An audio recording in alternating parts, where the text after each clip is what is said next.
Welcome to Whores Talk Horror. We're not really whores. We just like wordplay. Hello, hello, hello. Hello.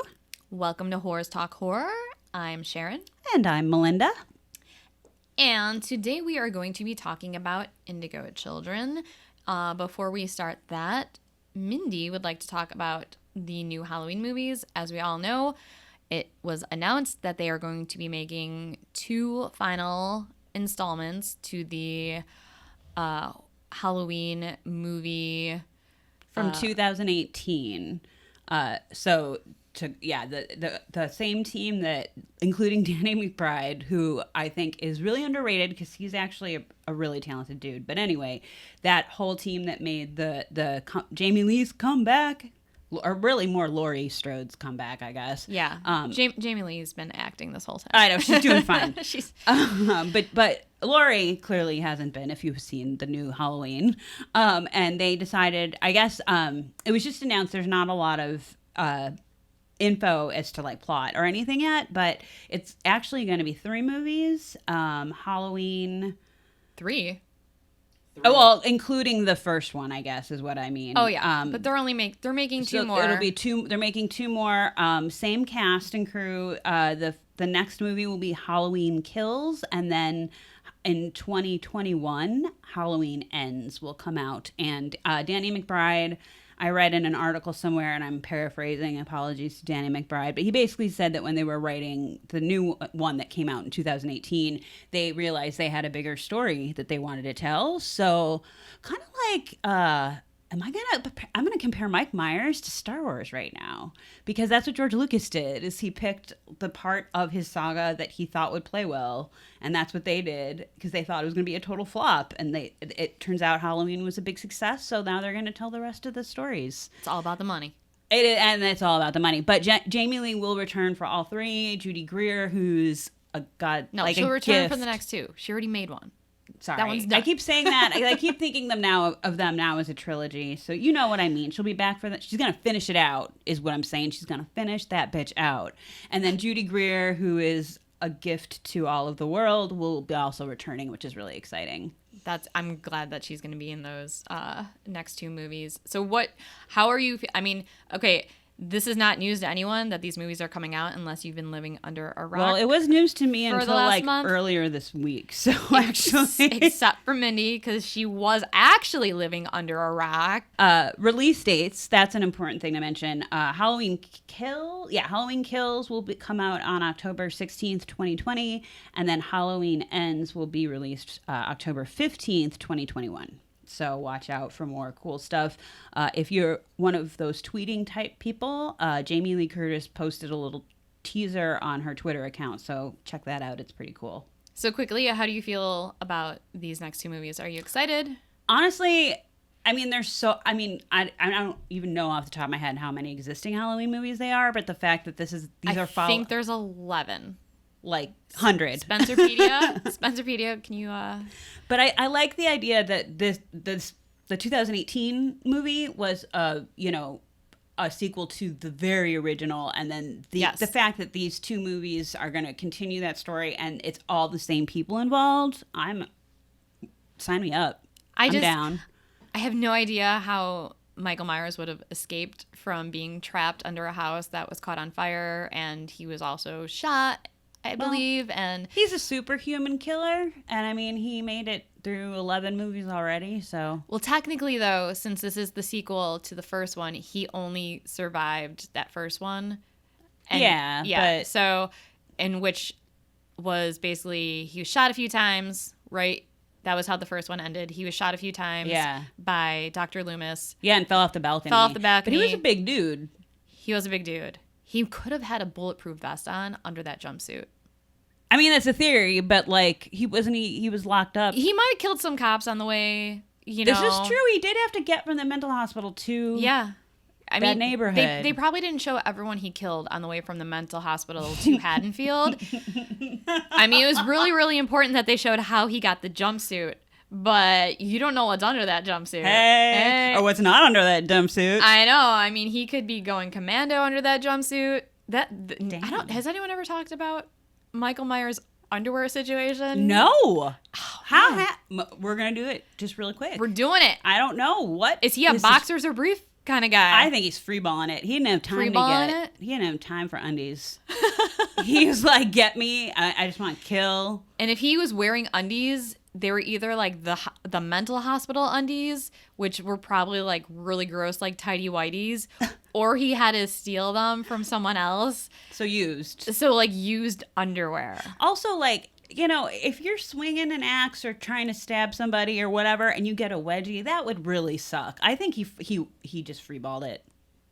Yeah, but I mean, I don't know what it's like to run around, you know, freeballing it. Like, I don't really understand how guys have those things down there. Just like blown in the breeze. Next week's episode, Melinda and Sharon take a health class.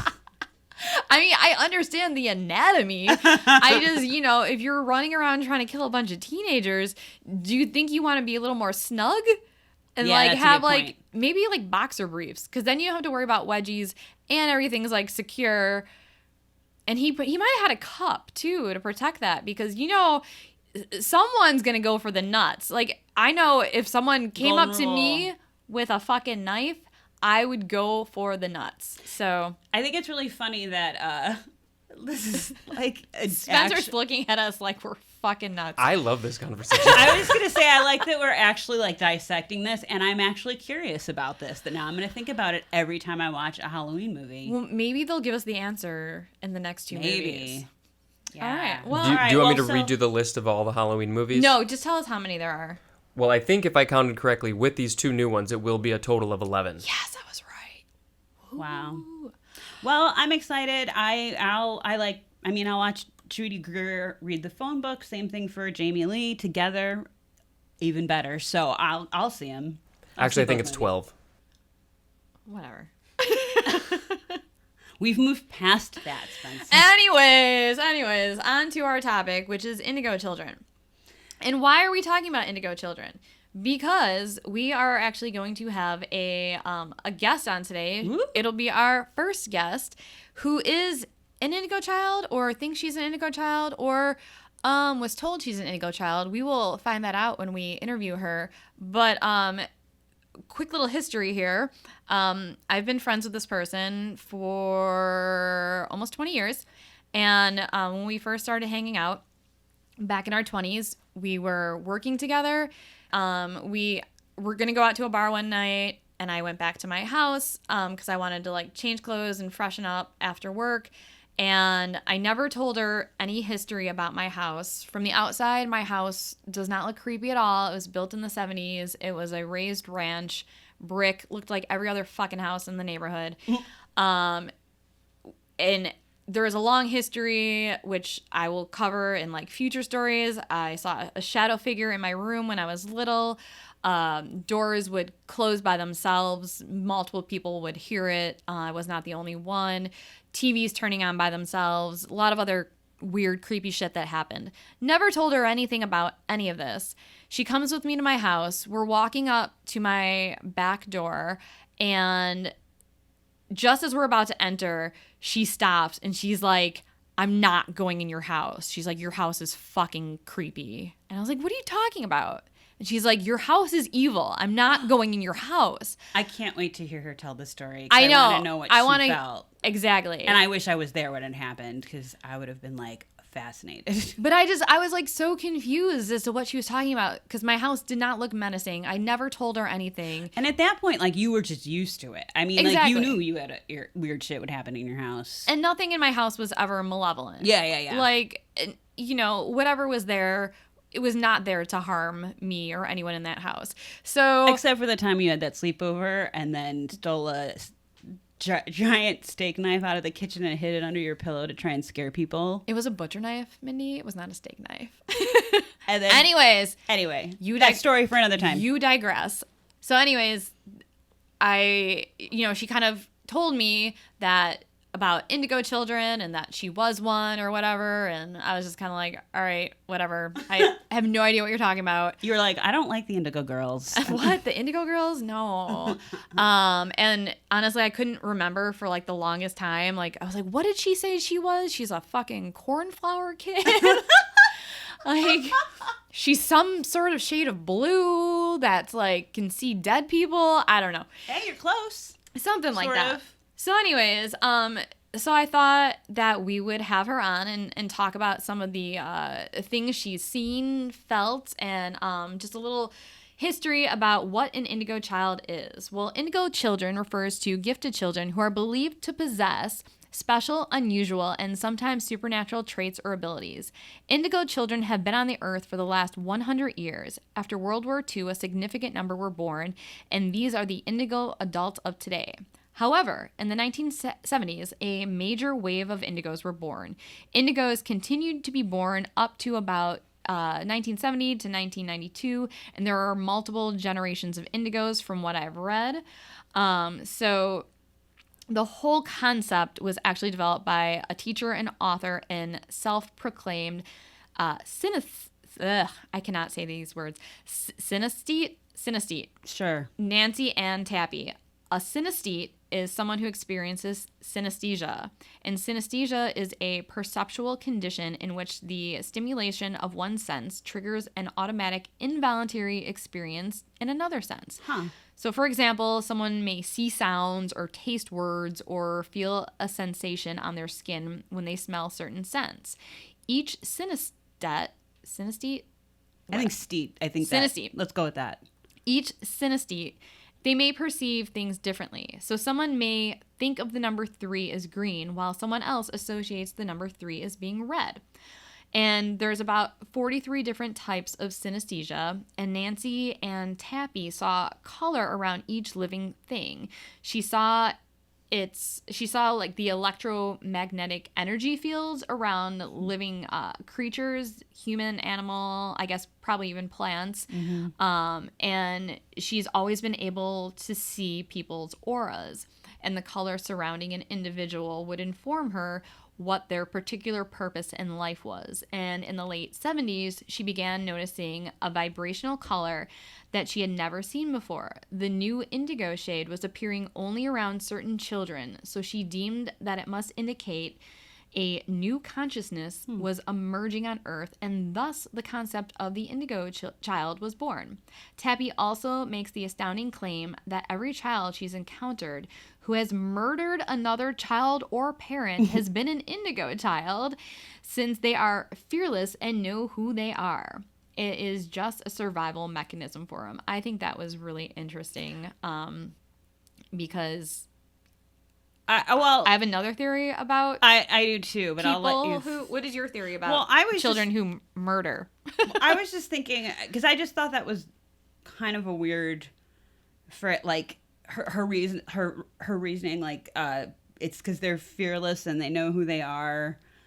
So it's just their survival mechanism, Or they're just fucking psychopaths. That was what I was gonna say. Yeah, because You're not special. You're a fucking psychopath. Can you pass me the green crayon? No. Boom. Like, I don't see like why any child, even a special child, especially a special child like this that's at a different vibration, would want to kill anything. Yeah. Not that they're. I mean, maybe they're not all. Maybe indigo children can be indigo brats too, but like. And how many child murderers was she hanging out with? I have a few questions. I'll let you finish, but this is why we want to talk to our guests. Yeah, I have a few questions. We're gonna find out how many people she's killed. Totally. So while this element of the story may seem more sci-fi than science, it serves as a warning as to the harm an unrestrained childhood could do, creating an adult who is utterly convinced of their own righteousness. So that Ted Bundy.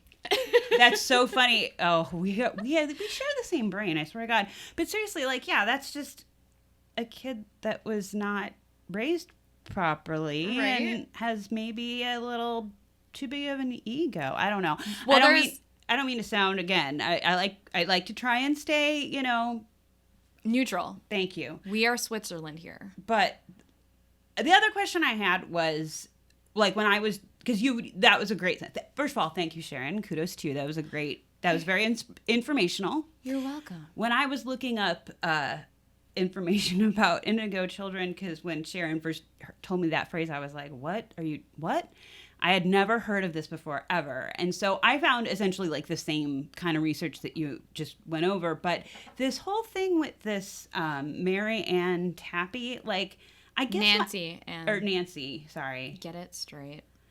I think the one question I had is that I didn't really see any mention of indigo children without the mention of Nancy Ann Tappy, right? Okay, yeah. So I guess I'm a little curious as to, like, is this kind of like one of those things that, like, people sort of make up and then there is attach meaning to? No, because there's other things besides indigo children, which I didn't, until I was doing research, I didn't realize there's rainbows, there's crystals, there's other groups besides indigo children, and I guess it depends on what your aura is and when you were born. The one thing I did read a lot about, but I didn't really take notes on this because I didn't really want to get into it too much, was that some people think that people who are diagnosed, or sorry, children, I would say especially, who are diagnosed with ADHD, that they don't really have ADHD, that they're an indigo child. Right, I've heard, I did see that. And it's kind of like parents want to put that label on their child instead of saying, no, they have ADHD and they have, because that has more of a stigma. Right. It's like, no, my child's special. They're an indigo child. And I will go over the list, how to know if you're an indigo child, in which some of these things might, sound familiar if you do have ADHD. And I definitely have That's the ADHD, thing. Like, so. I looked at this and I was like, a lot of these actually really pertain to me. So it seems rather kind of broad. So well, maybe we're indigo children and we didn't even know it. I'm actually a cornflower kid, but... A cornflower killer kid. All right. Child of the corn, if you will. So these are characteristics of an indigo as stated in the Care and Feeding of Your Indigo Child, which I think, was that a book? I don't know. You wrote it. I don't remember. All right. So 1, I'm not going to say all the numbers. Fuck that. Strong-willed. Born in 1978 or later. Headstrong. Creative with an artistic flair for music, jewelry making, poetry, etc. Prone to addictions. Mindy. Just joking. I'm addicted to indigo children. I don't know that. Sorry, that was bad. Anyway, keep going. You're addicted to... I missed my window. Just cock. My mother will probably hear this. Please cut that out. She's not addicted to... I meant, like, roosters. Actually, I am. She has a huge collection of rooster tchotchkes. That's exactly what I meant. Anyone who thought different, you are fucking sick and dirty. Anyway. Perverts. All right. Anyways. An old soul, as if they are 13 going on 43. I feel like I'm almost 43 going on 13. So I'm reversed, because when I was a kid, everyone told me I had an old soul, and now I feel like it's flipped. I still I'm fine with that. If someone's last name is Cox, I still can't say that without giggling. So that one definitely does not apply to me. Intuitive or psychic, possibly with a history of seeing angels or deceased people. An isolationist, either through aggressive acting out or through fragile introversion. Independent and proud, even if they are constantly asking you for money. That's my favorite one. What?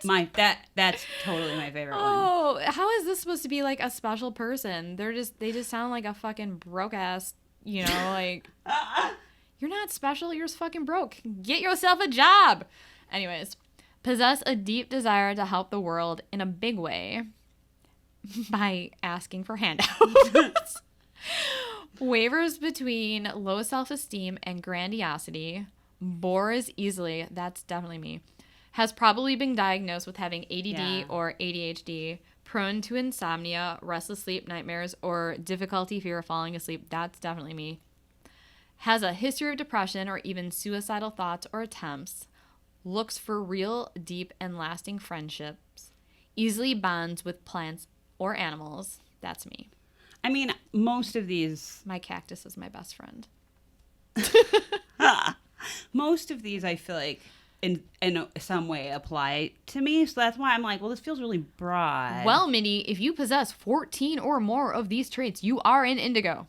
If you possess 11 to 13, you are probably an indigo in training. If you're an adult with these traits, you could be a light worker. Well, so yeah, I'm interested to.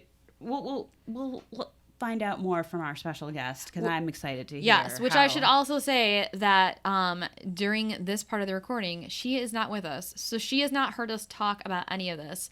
So we're also not going to tell her about any of this that we found, and we're going to hear from her firsthand what her thoughts on what an indigo is when she first learned about becoming an indigo, and well, you will just hear in a few seconds. But that's a good point to mention. Due to the magic of editing.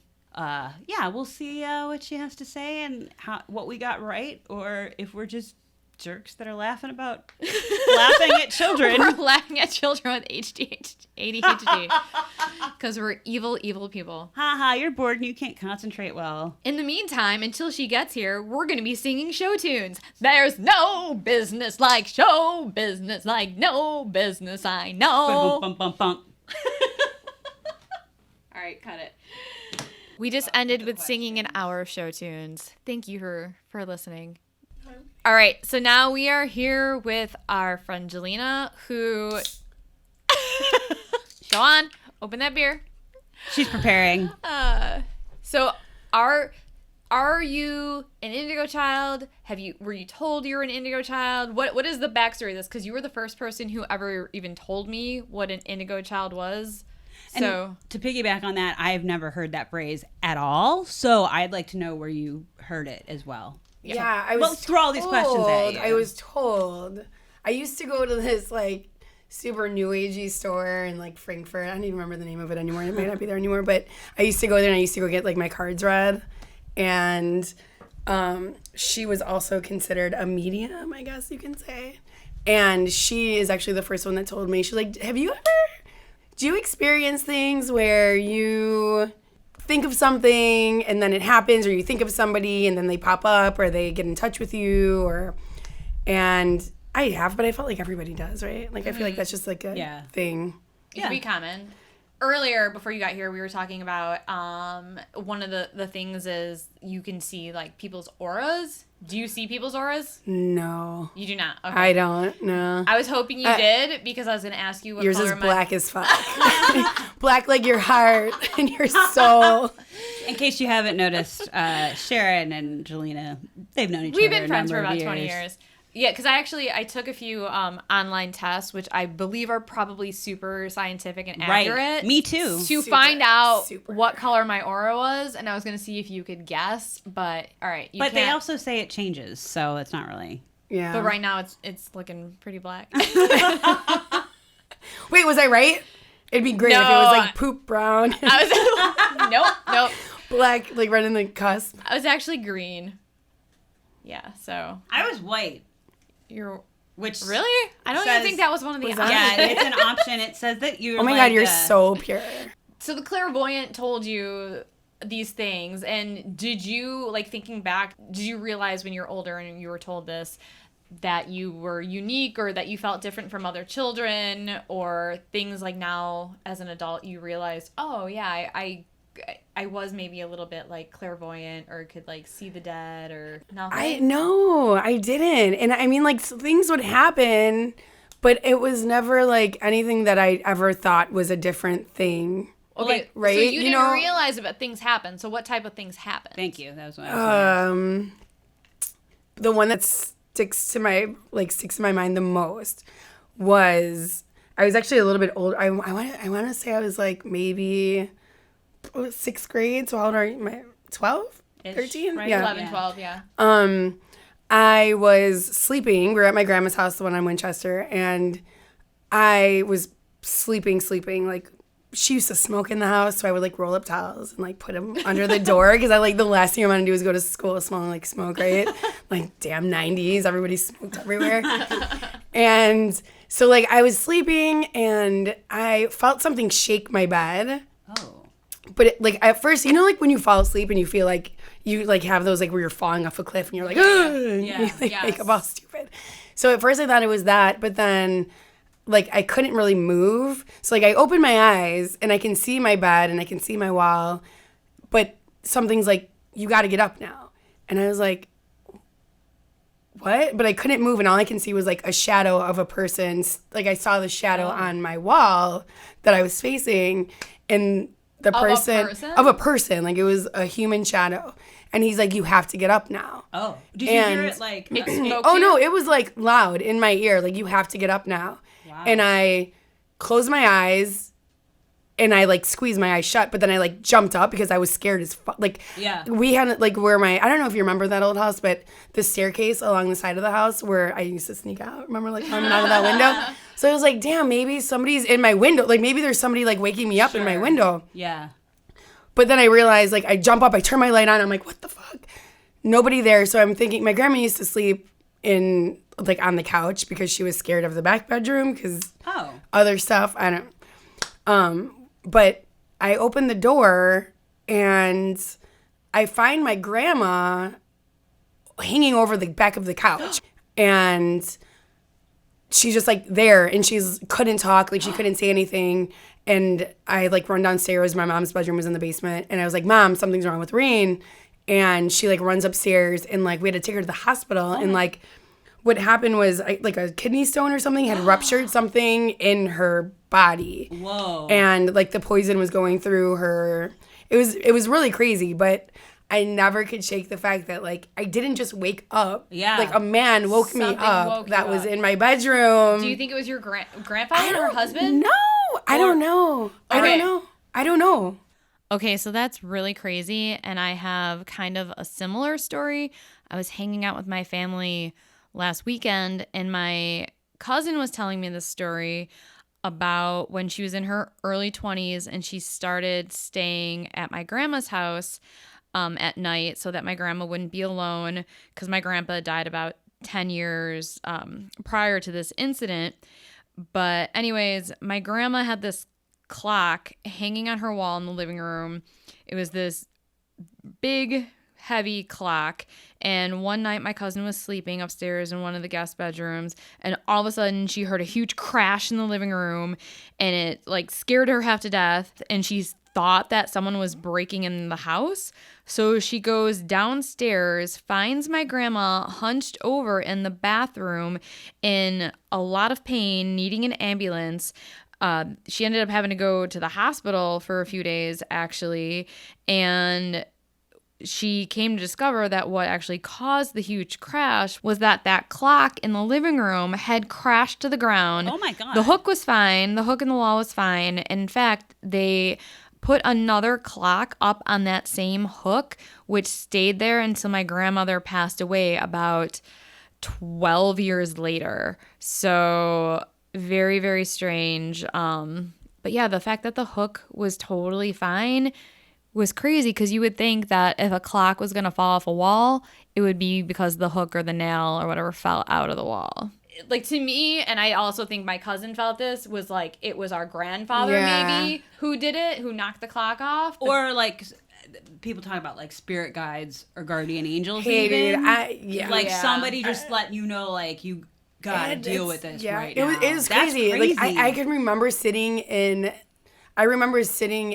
the waiting room, like the hallway, almost like a movie, right? Like in the movies, like you see the people sitting there waiting, and I'm like, Mom, like a man's voice woke me up. Like I don't know, it was standing over me, and she's like, Did she believe you? My mom, yeah. My mom's funny when it comes to stuff. Like my aunts, everybody goes to medium. Like they all do that. Like they're all into that, like connecting to their mom died when they were really young, right? So my grandma Reen is actually she's like our step grandma, my adoptive grandma. I guess you could say she adopted all the kids after my grandma died. But Okay, we're sort of back. We took a really quick break because I'm not even kidding, we heard footsteps upstairs and we didn't know who was up there. And Spencer, who was up there? Nobody was there. What?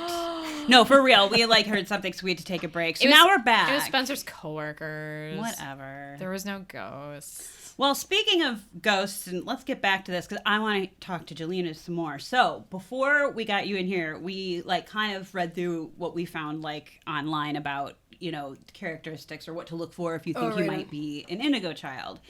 And one of them that I personally thought was sort of hilarious. I mean, not hilarious, but it said that I have it pulled up. Right, so the woman, Nancy Ann Tappy, who is the person who saw the indigo colored aura around all these children in the 70s and coined the phrase indigo children. Tappy makes the astounding claim that every child she's encountered who has murdered another child or parent has been an indigo child. Since they are fearless and know who they are, it is just a survival mechanism for them. So, Mindy, you have a question for Jennifer? I absolutely do. How many people have you murdered? You'll never know. You'll never find the bodies. All right. Good answer. Good answer. Good answer.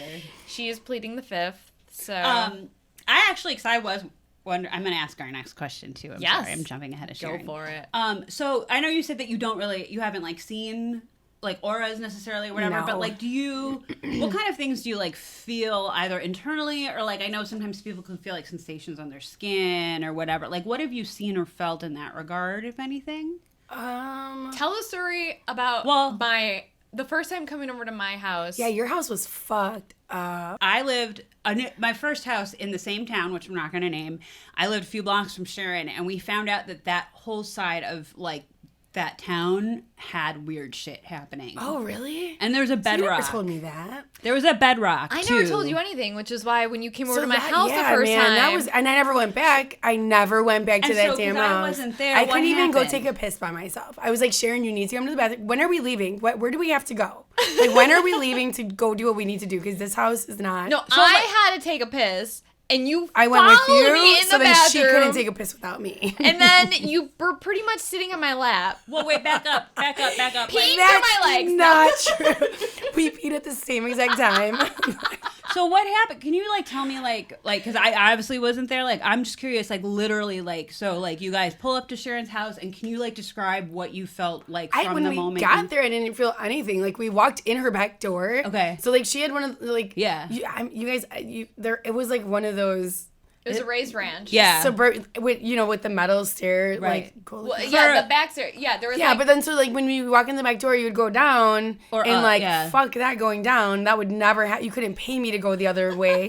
So I was yeah, I've been in your basement. I walked in the back door with her and I was right on her, where are we? And what is wrong with your house? She's like, what do you mean? I was like, this shit is haunted as fuck. So what did you feel? It just not a good energy. Really? It wasn't a good feeling. Well, dude, I didn't let her go to the bathroom by herself. I know, but I just we're going chronologically here. I'm just curious, what? No, it wasn't a good feeling. It wasn't a good feeling at all. Which is crazy because I never told you anything about it.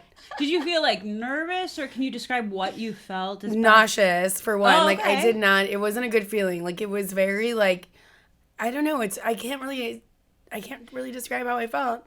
I just felt very I would never spend the night in that house. You could not pay me. So here's the thing about my house is there was a nursing home right behind my house. So this is what I think. Because the hauntings that I experienced there were kind of off and on. So and not like you said earlier, not malevolent really. No, there was nothing malevolent. Messing with you kind of stuff. Yeah, but it was scary nonetheless, especially when I was really, really little. But I think that because so many people died in the nursing home behind my house, I think spirits might have wandered. And that's why sometimes there would be an influx of things happening. And then sometimes you would go a year or two without anything happening. Well, and there's also the fact that from 8 years old upward, we would play, because Sharon's backyard was just a fence hop into like the yard of the nursing home, Oh, and we would jeez. play Jason, and we would like run around because Sharon's house was on a corner, so we'd like run around the house at night, like outside, How do you play Jason, Mindy? and chase each other. It's like hide and seek, but then you With knives. With very long knives. but with knives, and then when you find the person, you of course have to go kill, kill, kill, die, die, die. Yes. But we did one time. One person would be Jason, and yes, you would walk around, and as soon as you saw someone else, you'd be like, kill, kill, kill, kill, kill, kill. And, you know, and then But- you would start chasing them, and then you would... How are you guys not in jail? Well, I was just gonna, for acting out on your that brings me to what I was going to say, and I think you were the one that was there with me, Sharon. But we had I think it was for one of your birthdays. So there was a bunch of us playing. her no. Jason themed Oh, no. her Jason themed birthday party. Well, we did where did only actually, two people showed up because the invitations were like We had it wasn't my birthday party. I just had a sleepover, and we went to Was a it haunted you? house, and then we went back to my house, and we played Jason outside in the dark for a while. And got really close to the nursing home. Were you with me that time? Yes. And there was an poor dear old man that was probably ill and whatever, but it was dark out, we were little, and so all we saw was this like outline of a person with like the various like tubes or whatever like coming out of him, screamed, and then went running. Those poor people, if there are ghosts coming from that nursing home, they're probably like, you stupid fucking kids, get off my lawn. yeah, that was We're not creepy. blameless, totally, I think is what I'm trying to say. But so you invited their spirits into your house. I'm No. just kidding. I'm well, just kidding. not when I was No little. invite. Because the first experience I ever had just in my robbed them. house was, well, I guess I'll just tell the story now since we're talking about it. Is I was about 6 or 7 years old, and I woke up in the middle of the night, and every single night I would jump off my bed, and I would open my bedroom door, run into the living room, turn on the lights, put on MTV, and fall asleep on the couch watching MTV. So I woke up in the middle of the night, and standing in the corner of my room on top of the Barbie dream house was a shadow figure of a man who had a hat on and like a long like trench coat. Like a distinct outline, I remember you telling me. Like, a yeah. distinct dark outline. And I had a nightlight on my wall that was about 6 feet away, and I was young, but I was smart enough to know that's a shadow. There has to be some sort of Right. the light has to be casting onto something to make that shadow. Right. There was nothing that could have made that shadow. I was like, I'm dreaming, I'm half asleep, pulled the blanket over my head, pulled it back down. It was still there. I turned over, pulled the blanket over my head, looked back. It was still there. I'm wide awake at this point. Minutes have gone by. This shadow figure, it hasn't moved, hasn't done anything. I was too scared to call it to my parents because I Yeah. thought if I did, it would come at me. I was too scared to get out of my bed and go run into the living room like I always do because I thought it would come at me. So I just pulled the blankets over my head and somehow fell asleep that night. And that was the first thing I ever experienced in my house. And I never saw it again. And then later, when I was a teenager, my grandfather told a story, same town, but like on the other side of town. He was going to bed one night, turned off all the lights in the living room, saw a shadow figure, same thing, man in the corner, dark hat, trench coat. He walked, and he was like a big man. He just walked. So he was like, your grandfather saw full size, not like standing on top of a Yes, Barbie well, dream house. this guy was like full size. My Barbie dream house was only maybe like 3 feet high. I guess that's true. And the shadow figure went from the top of that house to the ceiling. Okay. So it was probably like a wait, so 5 did or... you see like facial features? No, Just it was the dark. outline. It was a black. So that's what's crazy. You're seeing a top hat, but like the figure that was waking me up, I've always thought that he was wearing a top hat in my experience. He's like leaning over me, but I can still see his shadow, and you know, it's weird. Did you see features? Facial No, features? because it was like I told you, I was like facing the wall, and like I, you know, like it was like I look up like this. Okay. So like I look to the side over my shoulder, and it's like leaning over me. Whoa. Okay. But like when I look, you know what I mean? Like, Whoa. but there's also I know you a can't shadow see with, what she's doing, but it's fucking creepy. Basically, picture lying on your left side, trying to sleep, and then like waking up and looking up over your right shoulder, and then seeing someone leaning over you. Yeah. behind you. Like, Yeah. From behind you, yeah. Over you. Like you're waking your child up or something. Yeah. Yeah. But I went on a Reddit thread about shadow figures, and there was multiple people who were saying, have you ever seen a shadow figure with a hat and like a trench coat? So that Are is you serious? I swear to God, there's feel- lots of people who have seen this. I feel like I just recently saw or read something similar where somebody was talking, and I think I even texted you because I was like, oh my God, I'm watching something or whatever, and they were talking about somebody saw a shadow figure and he was like wearing a hat or something. But so that's it's a thing. It's like a... Yeah, and that's exactly what Weird. my grandfather saw probably like 10 or 12 years later. So what does that mean? He saw a shadow figure with a hat and like a long coat, but he just kind of like backed up slowly down the hallway going to the bedroom and was like, I'm done. Like, and then he told our family about it like the next, over the next few days. But he was like a big man and did not scare easily, and that fucking terrified him. So I don't know if it was the same thing that I saw. I don't know if it was like a relative of ours. I have no idea. But the fact that my grandfather saw the same exact thing. And then other people seemed to... Years later, and that also other people around the world have seen this. It's kind of crazy. And See, look at, oh my God, Wikipedia even says, like, when you're laying there paralyzed, and I felt like I couldn't move. Yeah, and that could be sleep paralysis, but, like, I know what I felt was not sleep paralysis. Right. I experienced sleep paralysis so many times throughout my, like, teenage years and adulthood. We're going to talk about that at some point, We will do a whole episode on sleep paralysis. But yeah, there's Oh, you guys, actually, it might have been our use of methamphetamine addiction. Like, I mean, as a sixth grader. Yes, while we were because that's the second explanation. Indigo Child or meth or meth ed. Aw. You know what? Let's forget this episode. No, I'm kidding. All right. But that's weird, though. That's a reoccurring Sorry, thing. we're not talking about indigo children anymore. We were talking We're going to about... get back to it, so though. easy. We're to talking get about off addictions. schedule, yes. Jelena, tell us about your meth addiction. Anyways. All right, so no people were murdered. So no people I were didn't murdered. kill anybody that you guys know of or that I'm ever going to go to jail for. Do you have are there other people in your family that think that they're indigos? Or that you know I of? don't know. I don't really have this conversation with people. It's like not, I mean, it's not something where I'm like, well, I'm an Indigo Child because like a lady told me this once, and like I looked into it, but then also decided I didn't feel like being a murderer at that time. Your murdering days were over by So that point. I was like, well, it says children. What fun is this now? So But you're like, my mom better watch the fuck out. Yeah. 'Cause if she pisses me off. I mean, she does get me a little heated sometimes. She has like her own intuitions, which are pretty trippy. Like, yeah. Like what? Do you have Where, I mean, like she will think of somebody that she hasn't thought of since the 4th grade. And then she'll be like, man, I had a crazy dream last night.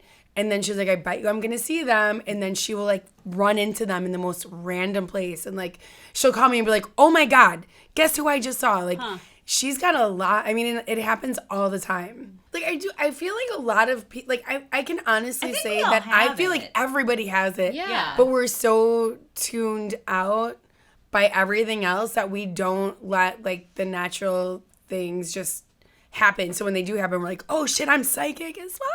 or we ignore the impulses. Yeah. And it's like, but if you like if you just like tune stuff out and you just kind of like listen to like I think everybody just has that intuition naturally, and it's like how much it's more developed for some. more developed. than Yeah. others. What do you think your kids It's are? like a muscle. Oh, Right. yeah. Do you think your kids are or indigos or maybe have a touch of some sort of extra sense? But I don't think it's any different than anybody else's. That's what like that. Okay, like okay. I don't think so. But I don't know. But do they ever like tell you like creepy shit that you're like, Yeah. Okay. Okay. So Here we go. All right. So I make myself comfortable here. yeah, this is actually a pretty cool situation. Story. My daughter had a invisible friend starting at the age of like 1 year old. And it was to the point where I actually, when she like started school at 3, I had to talk to the teacher and I had to tell the teacher, hey, so she does have an imaginary friend. No way. In the beginning, it would creep me out because I would go, put her to bed at night and she'd be like, oh, Mom, that's where Helene has to sit. Oh, she had a specific name. And it had a name. So I had to talk to her teacher and be like, hey, she has an imaginary friend that she takes with her everywhere. I didn't even know how to explain it, right? I've never had a kid before. I've never had to deal with imaginary friends. That was not in the book. How to deal with yeah, your like kids. what to expect when expecting imaginary friends. That was new. You skipped that chapter because why would you? Yeah, I get it. So I talked to her teacher, let her know, and she's like, "Oh God, I find that so fascinating." She does. Yeah, her teacher was like so cool with it. She's like, "I find imaginary friends the most fascinating thing. Like it's." And she's like, yes, and thank you for telling me Helene's been with us all day. Like, whoa. So she already knew about her. I mean, like, so Helene was so into her life that Sola's best friends would, like, the moms would text me and be like, oh, we have a seat at our kitchen table for Helene today because apparently she's going to be with Kelsey having breakfast. Whoa. And Daphne would do the same thing. And it was, I mean, Helene went everywhere. Whoa. But the crazy part is Sola, at this point she was like one and a half when she started like playing with this entity in her mind. I found out that my mom's grandma, her name was Helen. No. Yeah. So when I told my mom that, she was like, wait, what? And I'm like, well, her name's Helene. And she goes, my grandma's name is Helen. Maybe grandma was checking in. I mean, like, I don't know. Like, I know the vowels are off and stuff. And, like, Sola was little also. She didn't really, like, talk the best. So, that's not realistically, like, where would she learn the name Helen, Yeah, or Helene? That's what I was going to say. It's not so really it's common. just a very common, I know. Like, that's it. Wow. Yeah. And, I mean, she was with her until, I want to say, like, kindergarten. She was And then what happened? apart. And then she slowly just stopped talking about her. And So could we ask her about her if we ever? yeah. If Does she remember? She remembers, yeah. I mean, everybody remembers. It's kind of fun. Like, the best friends remember. Like, the best friend's parents remember. And That's so funny. Yeah. Yeah, I want to ask her about that. Yeah. So well, when you have her on for Twin Peaks and I know she's Stranger Things. She's 11 years old and she wants to come on the podcast and talk about Twin Peaks and Stranger Things. She's my favorite child ever. She is. She's amazing. She's an amazing child. But yeah, we're going to definitely ask her about Helene. Okay, so I have another very similar story. My aunt told me this story about a month ago when her and her husband and her oldest child, my cousin Dan, when they moved into this house, it was an older house. My cousin, he started having conversations with someone named Joe, as his imaginary friend Joe. And I think my aunt said that he would talk to like mirrors, like almost like Joe would be like in the mirror or something like that, which is very creepy. But it came to be that the man who actually lived in the house before them, his name was Joe. And he didn't die in the house, but him and his wife lived there. And Joe passed away before they bought the house.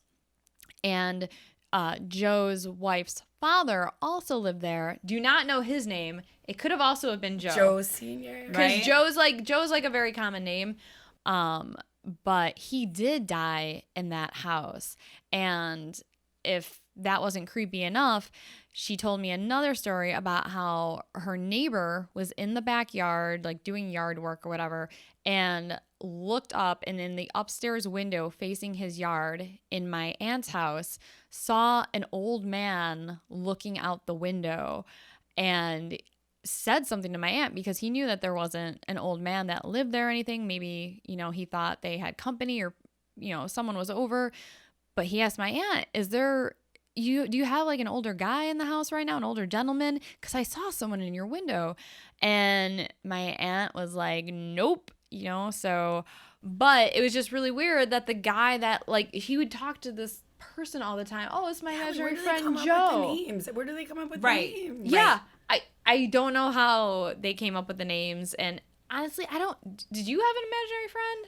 I don't remember. I don't. I had an imaginary friend named Mimi, but I think I just made it Aw. up because I was like, well, other kids have imaginary friends. I want one. I didn't actually, like, there was no actual, like, ghost or spirit or anything. Yeah. It was just kind of like, well, I want an imaginary friend too. So I mean, I'm going to make up this friend named Mimi. But, like, I think other kids, though, it's, like, legit. Like, when they're having conversations, when you walk into a room, and your kid's talking Well, yeah, to someone. because Yeah. because like obviously at 1.5, 2, Sola couldn't talk, right? Like, Yeah. but she'd be like, "Blah, blah, blah, blah, blah," and Yeah. and like she would like hand things to somebody and like like pretend like there was somebody there when she's Wow. wobbling away. But when she But was then older, like as she got older, like did you ever walk into a room and see her having a oh conversation? my god, that's the thing. Like I'd come in like, who are you talking to? So like at this point, like she started having full conversations when she was about 3.5 with humans. And were you ever, like, if you walked in on her having a conversation, were Always. you ever scared Never. or felt nervous? Never, no, so you didn't feel like there was anything Mm-mm. bad necessarily, but just... No. Okay, well, I think that's about it for this episode. Thank you, Jelena, once again, for joining us. Thank you, and Jelena. sharing your stories. That's awesome. That was fun. I mean, between you two, though, I don't think I really got to talk a lot. Oh. We'll see how it comes out after editing. Yeah. Maybe, maybe not. As usual, if anyone else out there has any weird stories, funny, scary, creepy, please send us your ghost stories. If you're an Indigo Child. If you've been They're killed by looking for a real one. if you've been killed by an Indigo Child and you're a ghost, I don't know how that would work, If you know but an Indigo Child who killed someone that you love, we'd love to hear about that. But you can email us at whorestalkhorror@gmail.com. and follow us on Instagram and Facebook at Horrors Talk Horror, and on Twitter you can find us at Horrors Horror. And thanks Thanks for getting creepy with us.